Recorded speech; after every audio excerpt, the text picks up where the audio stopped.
ஒரு பக்கம் இனியவன், ஒரு பக்கம் வர்ஜா நேருக்கு நேர் மோதிக்கிட்டாங்க. இனியவன் மின்னலே நீ வந்ததேனடி அப்படிங்கிற செம்மையான பாட்டை பாடியிருந்தார். இனியவனோட அற்புதமான சிங்கிங்கில் இந்த பாட்டை கேட்க அவ்வளவு இதமாக இருந்துச்சு, சூப்பராக இருந்துச்சு. ஜட்ஜஸ் எல்லாரும் பாடி முடித்ததும் செம்மையாக பாடின இனியவன் அப்படின்னு பாராட்டியிருந்தாங்க. அடுத்ததாக வர்ஜா சண்டை கோழி இவ சண்டை கோழி அப்படிங்கிற பாட்டை வர்ஜா செம்மையாக பாடினாங்க. செம்ம பர்ஃபார்மன்ஸ் அப்படின்னே சொல்லலாம்.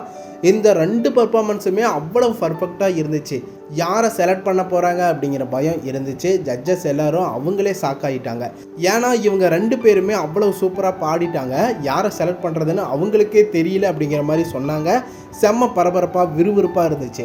அதை தொடர்ந்து ஜட்ஜஸ் எல்லாரும் யார் பெஸ்ட்டு பர்ஃபார்மன்ஸ் கொடுத்துருக்காங்களோ அந்த நோட்ஸ் டீட்டெயிலிங் எல்லாம் நோட் பண்ணி அவங்களோட பேரை எழுதி பாக்ஸில் ஓட் பண்ணாங்க.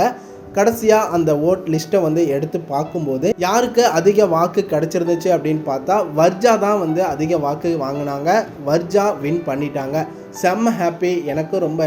அதே நேரம் இனியவன் பாட்டு எனக்கு ரொம்பவே பிடிச்சிருந்துச்சு. இனியவன் ரொம்ப சூப்பராக பாடியிருந்தார். இது வரைக்குமே இனியவனுக்கும் என்கரேஜ் பண்ணி வாழ்த்துக்களை சொல்லுங்கள். வர்ஜாவுக்கும் தொடர்ந்து ஃபைனல் போக வாழ்த்துக்களை சொல்லுங்கள். அடுத்த வீடியோஸ்க்கு நம்ம சேனலை சப்ஸ்கிரைப் பண்ணி சப்போர்ட் பண்ணுங்கள் அண்ட் பெல் ஐக்கனை கிளிக் பண்ணிக்கோங்க.